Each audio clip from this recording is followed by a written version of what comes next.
Now, moving right along.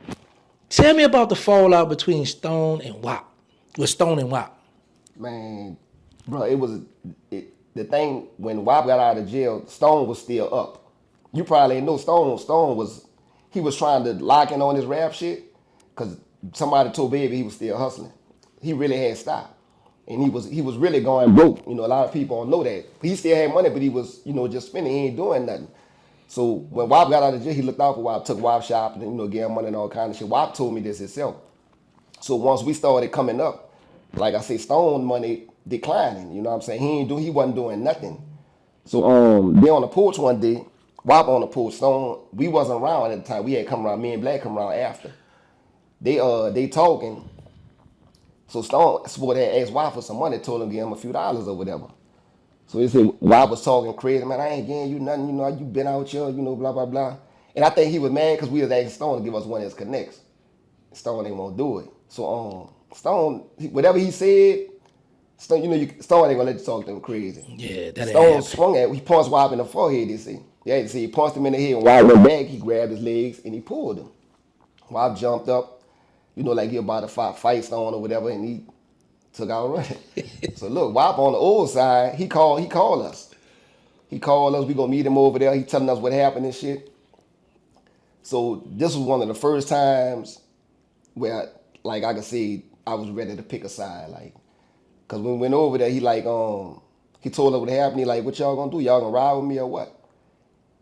And I ain't gonna lie, I hesitated. Black looked at me doing it, like, then doing it. He said, whatever it's gonna be, I'm like, all right, we riding together, but it never got nowhere. Stone called us, we talked to Stone the next day, he told us the same thing what Wop said, and they talked, but I'm glad that shit, that would have been ugly. That would have been That's ugly, a fact. bro. Yeah. The day Wop and Dooney got caught up, I had heard that you was kind of like side eyeing Stone. Like, what was that about? Stone, I'm gonna tell you the whole thing what happened. Yeah, please do. I was inside, I wasn't selling dope. All I was doing was bagging the shit. I wasn't on no block or nothing. So I'm in my cousin's house, I'm bagging the dope up. Came outside to get some air. And I saw Darrell and Buck. One of them told me, they said, man, them people just grabbed Dooney and why? So I go walk down there. My cousin stayed on Washington, right by Magnolia. So I go walk by Clara, and I look down the court. They got buku police down there. So I'm just standing there. I'm just looking out. So Dooney called me. They don't have Dooney yet. The building we had every house in the building. So that's how the police, they'll come there, they always hit, they never knew what house we was in.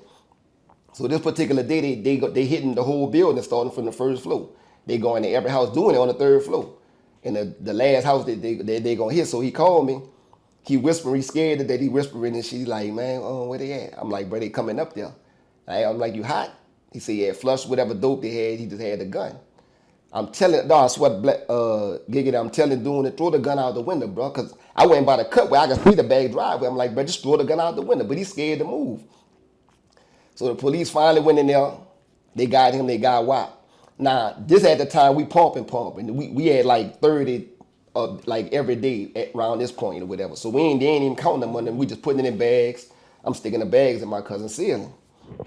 So when I go walk down there and everybody telling me, man, the police asking who Ski Boo is or whatever.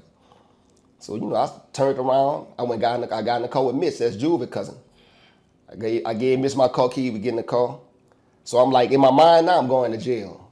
I'm telling Mitch what to do with my car, just, gave it to my sister, whatever. So I called, Stone, I felt like Stone, the only one I could trust with the money. Cause I'm like, they gonna go in my cousin's house, cause that's the address on my license and shit. I go in the house, so when Stone came, we had like 4 bags of money. Garbage bags, black garbage bags. Oh, I know you ain't gotta rub it in my face. Yeah, the black garbage bags. So Dooney couldn't wait to tell me all that. Go ahead. Yeah. I go get the money out the ceiling, cause how the ceiling can move them tiles. Mm-hmm. We to keep the money up there. I gave it to Stone, so he just left. He had an apartment on the West Bay. He get the money, he leaves. So I'm just riding around trying to see what's going on. My cousin is a police. My cousin Shorty. You remember Shorty? Yeah. Yeah, he turned. Yeah, he was a police. Mm-hmm. So I got him to check. He still living? Yeah, he a detective now. Shorty used to be around Newton's back in the day. Who I'm talking? You don't know what I'm talking about, man. Talking about police Shorty? Yeah. He used to be around- No. Not my cousin Willis. He used to come get the you to give him the money in the weed for me when he was working in. Oh yeah. It's our own brother, man. My cousin yeah, little brother. yeah, that's a fact. Yeah. So I'm just riding around Shorty to let me know he like, man, you ain't got no warrant, no shit like that. So Stone called me like later that day. He gave me the address. I go over there by the apartment. Now, ain't nobody tell you count no money. You know what I'm saying? Yeah, that's the same way. I walking up in a thing. He got the money stacked up on the floor. So I'm asking, I'm like, you know what that is? He said, well, each one, he had put it like $5,000 little stacks or whatever. So he like, each one on $5,000. That what made me, I'm like, what the f-? So I took the money back. Put all the money in the bag. So he pulled out a thing of ones. He told me, see, I kept these ones. I went and bought a pair of Reeboks and all this shit. And I'm like, that's the first time ever in my life, like I kind of, you know what I'm saying? I'm like, what the f else you took? You know what I'm saying? But that was that, bro. I got the money and I just left. I went and put the shit back in my cousin's cell and then that was a done deal after that. Man, the Magnolia got some stories, man. That Magnolia for real.